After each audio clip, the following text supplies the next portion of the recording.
So I recently had a meeting with a young couple, early 30s, who have some interest in a whole life insurance policy. Now their interest is purely in the cash value. At this point, they're exploring the policy to see if it's even a fit for them. Why they're exploring it is because they just had a newborn child. They're looking at how to save money for their child. It's about 6 months old, so congratulations to them. But their neighbor, who is someone we work with, recommended, hey, you can look at a 529, but I would recommend a whole life insurance policy as a means to build up cash value and use that for college. So the couple had several questions, but specifically they're interested in the cash value to use it for college, but then really make sure that the policy is set up for high cash value that can use it before college as well. So throughout that call, a number of questions came up, but 3 questions came up that are commonly asked questions by a lot of people who often explore whole life insurance. So in today's video, we are going to go through those 3 questions or 3 points they had raised and just explain exactly how life insurance works. And we'll go through things one at a time.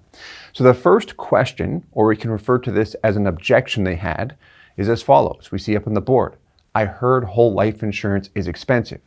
Is that true? Well, it can absolutely be extremely expensive and just have a horrible cash value benefit. And I'll show exactly how that's the case, but then how you can set it up where it's the opposite. Number 2, we see, I heard you pay interest on your own money when you take out policy loans. We'll go through that point in full detail. And then number 3, I have life insurance through work. I'm not really interested in the death benefit. I'm interested in the cash value. So on that point, how do you know that a policy is truly set up for a minimum death benefit and maximum cash value? What should you look for in a life insurance illustration? What questions should you ask? If you're looking at a whole life insurance policy, that's what we're going to cover in this video. So let's begin with question number 1. We're going to take things one at a time here. Question number 1 was what? I heard whole life insurance is expensive, and this is a common theme when it comes to whole life insurance. Is it expensive? Here's what I'll say. If you're purchasing a basic whole life insurance policy, it is expensive. So what is a basic whole life insurance policy? A simple example. You go online, you shop whole life insurance, you get some quotes, and you find for a $1 million life insurance policy, meaning a $1 million death benefit, it's going to cost you a premium of $20,000 per year. And with a basic whole life insurance policy, you'll see that $20,000 premium payment made. The first year cash value is typically a 0, and it takes longer than 10 years just to get your money back. So for example, year 1, cash value is 0. You continue to pay $20,000 every year. By the 10th year, you have paid in how much? $200,000. 20K times 10 years, yet your cash value may only be $160,000, which you don't need a calculator to identify that that is less than what you paid in. So this is often where people view whole life insurance as an expensive product. It takes a very long time to build that cash value up or actually see a gain if you're taking out a basic old school whole life insurance policy, which is what most people own when it comes to whole life insurance. It's saying, here's a death benefit, here's how much it costs, and I pay that premium. Now, with that said, what's the next point we see here? If a policy is designed, if it's designed for cash value first, the expenses on that policy can be minimized and the cash value can be maximized. So here's one of my favorite parts about a whole life insurance policy. Instead of me, an agent, telling you, here's how much a $1 million policy costs, you instead can say, all right, this cash value, well, like, what's the benefits to it? Well, it's safe, liquid, and tax-free. Tax-free if we don't mess things up and trigger a taxable event, but safe, liquid, tax-free. How much do you want to be able to pay into a safe, liquid, tax-free area? Well, okay, I want to pay in, let's use that same dollar figure we looked at before, $20,000 per year. Well, instead of just buying that $1 million death benefit and having nothing to show for it, you can actually choose where that money goes. A lot of people are not aware of this. Your money can go toward the premium, or what is referred to as a PUA rider, stands for paid up additions rider. This is a means to accelerate the cash value growth on a policy. But in short, we want to lower the premium as low as we can. You'll see with a lot of the top companies, we can often drive it as low as 10%, which allows us to plow everything else into PUAs. And there's more to this. I would check out our video, How to Design a Policy for Maximum Cash Value. That gives a thorough breakdown. But my point here is instead of me telling you, here's how much the life insurance policy costs, you can say, here's how much I want to pay in, and I want maximum cash value immediately. So what I just went through is a bit technical. To simplify things, how can you identify if a policy is set up for high cash value or if it's not? Well, if it's not set up for high cash value, your cash value in the first year will be a 0. If it's set up for decent cash value, you might have 50% of your payment available in cash value in the first year. So if you're paying in, let's say your payment is 10 grand, and then we've got your cash value over here. If you have 0 in cash value in the first year, that means everything went toward the insurance expense. If you have 50% of that $10,000, which would be 5 grand, that means about 50% of your $10,000 payment went toward the insurance premium, the expense. The highest you can typically get it, this will depend on the company and product, ranges between 80 and 90%. Sometimes it's a little bit higher than 90, but that would be, if your payment's 10K, between $8,000 and $9,000 in the first year. So always looking at the first year, and then second, the break-even point. The break-even point is when the cash value equals your total payments. Typically, you want a break-even point somewhere between 4 to 6 years with most of the top companies and products that they offer. So, for example, over 5 years, if you're paying 10 grand per year, how much have you paid in? $50,000. I should see in cash value about $50,000 at that point in time. That is an indicator that I've got a very low insurance premium and a high allocation, a high dollar amount going toward PUAs, cash value. So her question was, I heard whole life insurance is expensive. The answer is it can be. However, it can also be designed in a manner where we reduce the expenses. Let's take a look at an actual example here. So here we've got an illustration of a traditional old school whole life insurance policy. We see in the top right hand corner the name of the product, Whole Life 100. What this means is that premiums can be paid up until age 100. Not many people pay into it that long, but this is one of the more commonly type of whole life insurance products sold. Paid to age 100, maybe it's 99, maybe it's until 121. Premiums can be paid indefinitely. Now, in this particular example, we see $100,000 per year paid into the policy, paid until age 65 or until age 60 in this case for 15 years. But here's his payment, 100 grand per year. And if this is you, how would you feel when you see this? You pay in $100,000 and you have 0 to show for it. This is the part that stings and where people state whole life insurance is a ripoff. Why on earth would I do this? I've got nothing to show for it. I've got a fat death benefit, 5.1 million, almost 5.2, but nothing in cash value. If I look at year 2, I pay in 100 grand, and my cash value is what? 97.52. I paid in $200,000, and I have about 9,800 to show for it. Now, if we scroll down here, what do you notice by year 10? Let's take a look. How much have you paid in? 100 grand per year for 10 years? That's $1 million. What do you have in cash value? Here's your cash value column, $820,000. Do you view that as a good deal? And if you're looking at this and saying $100,000 per year is too much, we can chop a 0 off, 10 grand per year, and you'll see the same thing, almost identical. Same thing if you're looking at $1 million per year. So by year 14, you've paid in 1.4 and you have $1.4 million. So what we're going to do now is keep the insurance company the same.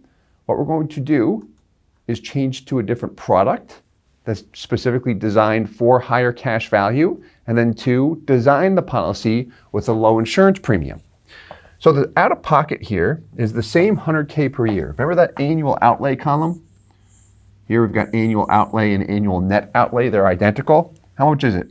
The same 100,000 you'll see for the same 15 years up until age 60. different product, 15 pay policy. But look at this.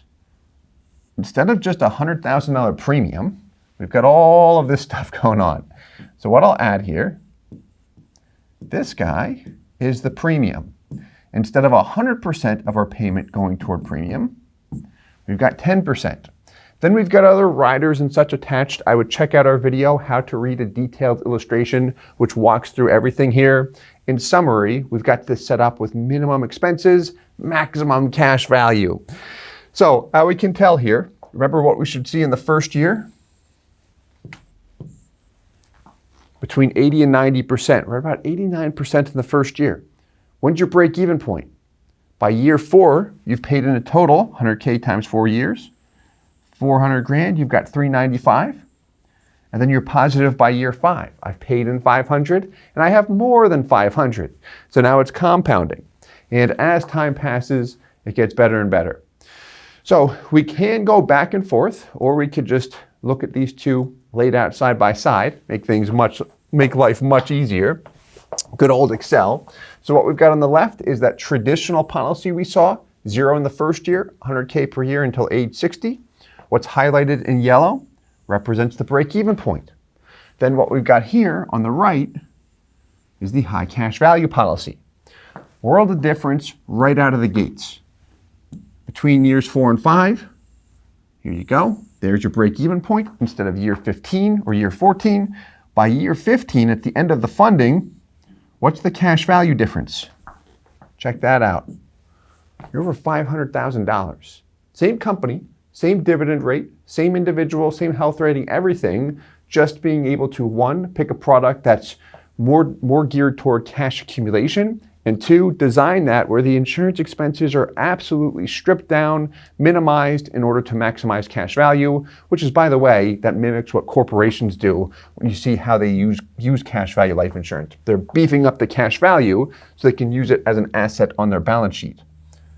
And then this is the same policy, but stopping after 5 years. Because one of the things the couple had mentioned, they said, we're not really into the idea of paying into a policy forever.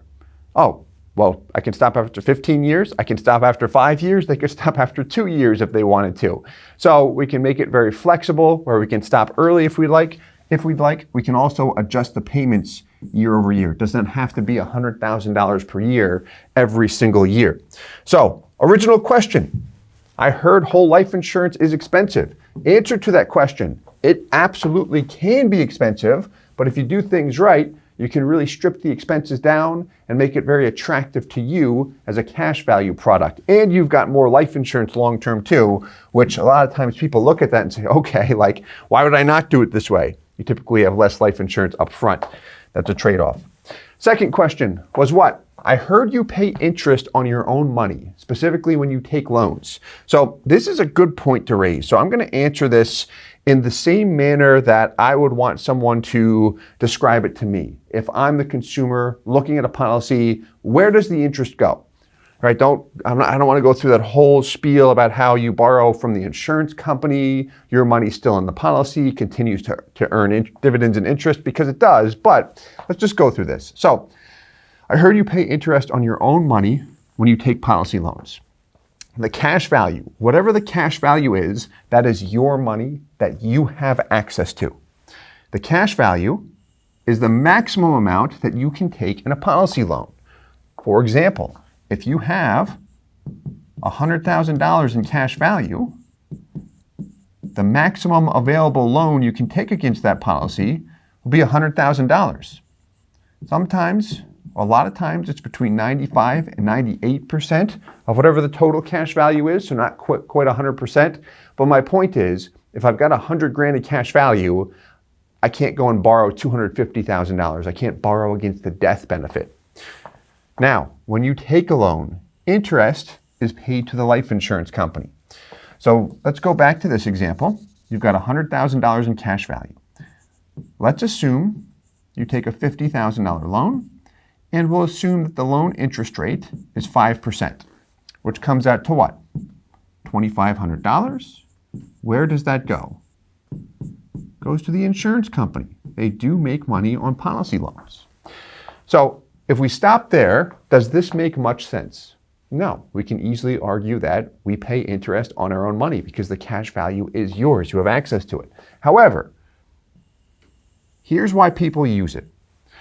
Dividends and interest are still paid on any money you have in cash value and outstanding in loans. So that $100,000 that we have in cash value before we take a loan, let's assume that that's earning, for simplicity, 4%, which is $4,000. Okay, so that's earning 4%. You take that loan of 50 grand, $2,500 that goes to the insurance company, but the insurance company still pays you the $4,000 as if you had the full $100,000 in the policy. So there's no lost opportunity cost. Your money continues to compound. That is often the point of attraction right there. So a way to illustrate this, or what it relates to, is as follows. Think of real estate. So if you own a piece of property, let's pretend that you own a $1 million home and that home appreciates at 5% every single year. If you have a $500,000 loan outstanding on that property, the 5% appreciation you receive, is that on the remaining equity or on your entire property value? It's on your entire property value. And if you have a loan outstanding, interest is paid to the bank. Another example, cash value collateral loan. This is also referred to as a cash value line of credit. Your policy continues to compound. So what this involves is, first, I should explain this a little bit. A cash value collateral loan is, instead of taking a loan from the insurance company, you can take the cash value in your life insurance policy, assign it to a bank or third-party lender. They give you a line of credit against the cash value. If you ever draw against that line of credit, if you draw, let's say, $50,000, what happens here is it's not coming out of your policy at all. Your money's still 100% with the insurance company. There's just a collateral assignment with the bank. So you're still earning the exact same compounding, if it's 4% in this particular example, but then interest is paid to the bank on whatever that outstanding loan is. So let's demonstrate this with some numbers here. We'll have some fun. Let's take a look. So what we've got here on the left, growth example. We've got funding, $100K per year for 5 years and nothing thereafter. First year, $92,000 in cash value. Here we've got the cash value gain. This represents the total gain on the policy or loss. So for example, first year, you paid in $100,000. You've got $92,000 in cash value, which means you have a loss of approximately $8,000. By the second year, another $100K paid, total of $200 in payments, and you've got $189 in cash value. So I paid in $200, I have $189. That's a $10,942 loss. If we look at year 5, 500,000 in, 507, 926 is your cash value, which means you've paid in 500, and your gain, 7926. So you've got more money in the policy than what you have paid in. So there's the gain over time. So now that we've got that, let's look at the loan scenario, because it's always good to compare exactly what the policy is growing by to any interest paid. This is where people say, okay, I'm paying interest, but I'm also gaining interest. So the simple question is, am I gaining more than what I'm paying? When does it make sense? When does it not make sense? And we can measure it year by year. So here, same thing with respect to the payments. Policy loan. We can take loans anytime. In this example, we just demonstrate it right after the funding. This way, a loan's coming out when I'm not making premium or PUA payments. $300,000 loan. Here's my loan balance. My cash value. Let's look at the example to the left. Before I take a loan, what is it? $529 and change. My death benefit before I take a loan is $1.8 million. Scroll to the right. Cash value reduces by how much? $300,000? A little bit more. The exact dollar amount is $314,010. It's also accounting for the loan interest the next year. That's why I see that drop a little bit more. But then here, the death benefit drops by how much? Exactly $300,000. So going back to why the insurance company is going to continue to pay you dividends and interest on your entire cash value. In this case, money remaining in cash value and the outstanding $300,000 loan balance. The reason why, a big reason why I should say, is because the death benefit is collateralized. If you die with a loan outstanding, this represents the net death benefit that is paid out to your beneficiaries. So in this example, we start to repay it. So next year, interest comes due, $14,000 and change, and this assumes we pay the loan interest out of pocket, $14,000, and then also apply another $30,000 toward the loan principal. Now, when it comes to loans, you can pay them back however you want. You actually don't even have to pay them back. In retirement, people frequently will not, but you can do it however you want. We just ran a $30K per year payment schedule here just to make things simple. And here's what I want to look at. When the loan's repaid, cash value, $794, death benefit, 1.8. Compare that to this example. When we never touched it, just let it sit and grow. Cash value, $794, death benefit, 1.8. So what happened here? The values are 100% restored to exactly what they would have been as if you never touched it in the first place. So I get the constant compounding. The question people have is this: what's the total interest paid? Now we're just looking at the totals. A lot of times I like to look at the annual interest paid and compare that to the annual growth as well. A lot of real estate investors like to see that. But if we look at the life of the loan here, I paid 77 grand in loan interest, but the policy gains are 294.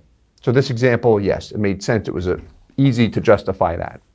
So what we like to look at here a lot of times, like where this would look not as attractive, it always depends on your situation, but what does it look like if that loan was $500,000 or took out additional loans? And always just measuring what's the total interest paid compared to the total interest gained, or the earnings, dividends, and interest. And then this is the total compared to the total. We can also look at the annualized, what am I earning each year compared to what am I paying each year. And again, on college planning, sometimes people like to look at that. We can always show it easily. It's more so for people using policies for business and real estate where we really see that. So fun stuff, right? Going back to the question, I heard you pay interest on your own money. When you take loans, you are paying interest. It goes to the insurance company or bank if it's a collateral loan. However, you are still earning interest. You're receiving gains as time passes, and a lot of times it works out in your favor, but seeing the numbers and providing transparency, that's often what people appreciate the most. I know I do. And then the last piece here, so this will tie into the first question she raised. So here, I have life insurance through work. I'm interested in the cash value. Basically what that means is don't try and sell me on why I should have a lot of life insurance, a lot of death benefit. A lot of times people, that's just forced on them. You need this much life insurance. And I get it. Life insurance is important. But again, we've got to show people really what they want to see. So if this is your question, I already have life insurance and I'm interested in the cash value, and you want assurance that the policy is set up for high cash value, how do we know that the death benefit is truly minimized? Well, looking at the cash value, what are those benefits again? Safe, liquid, tax-free. Safe in the sense that the money will continue to appreciate regardless if things are going very, very well in the economy and stock market, or if things are going very, very poorly. Based on the policies we've seen, historically it's done better than that, but just to set expectations properly, a net internal rate of return between 3 to 5%, I'm comfortable with. Liquid, you can access it anytime, like point number 2 in the loan feature, and then tax-free.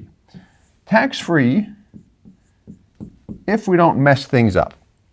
So, any life insurance policy can become classified as what is referred to as a MEC, which stands for Modified Endowment Contract. If a policy becomes classified as a MEC, your cash value grows tax deferred. However, anything you access with respect to the gains, we have to pay ordinary income tax on that, on the gains. If we touch it prior to the age of 59 and a half, we have to deal with a 10% penalty tax. Like, it kind of ruins everything. We don't want that. So how do we prevent it from occurring? Well, every policy has what is referred to as a MEC limit, and it's determined by the total death benefit on a policy. So the question is, what is the minimum death benefit you need in order to get the desired MEC limit? One of my favorite questions to ask when someone's trying to figure out how much they want to pay into a policy per year is how much do you want the ability to pay into a policy on any given year? If you said $100,000, if we go back to those examples we looked at earlier, how would we design that policy? Well, we know we want that $10,000 minimum premium to reduce expenses, but with respect to the MEC limit, how would we set that up? Let's take a look at those two policies again. So, first one, remember that with $100,000 per year going in and nothing to show for it in the first year, 0 in cash value? $5.1 million death benefit, a bit more than that. The bottom right-hand corner shows us our MEC limit, $235,000. So if this is you, what this means is right now you're paying $100,000 on the premium and you have nothing to show for it, but you do have some window room to add more money. So if your MEC limit's $235,000, that means you can add an additional $235,000 into PUA payments, which will accelerate the cash value growth in your policy. So you've got some window room to add more. However, I still would not go with this design because it is not optimal by any means. Now, going back to the good-looking option, $88,000 in the first year. Much more attractive. What's your death benefit, though? Much, much less than the last example, $1.5 million. Bottom right-hand corner, MEC limit, $100,000. So this is a policy where the individual stated the maximum I ever want to pay is $100,000 per year. Like that's the MEC limit. They cannot pay more than that. To make up for lost time. So if you pay $100K year 1, then $50K year 2, then you could do $150 in year 3, making up for that lost time. And that has to do with MEC rollover space. We've got content that goes through that. But in this particular case, if he wanted room to add more money into the policy, he said, I might want to do $150 in some years. What we would do is set the policy up with a higher MEC limit, $150. Then the base premium we might set at $15,000. This way we set the limits appropriately so the individual can add the desired dollar amount. But when we design the policy, the main thing to look for is first the death benefit and then match that up with a MEC limit. Not all companies disclose what the MEC limit is on the illustration or in the formal contract. A lot of times you have to ask. It'll always be in the software. So it is something you can request to see.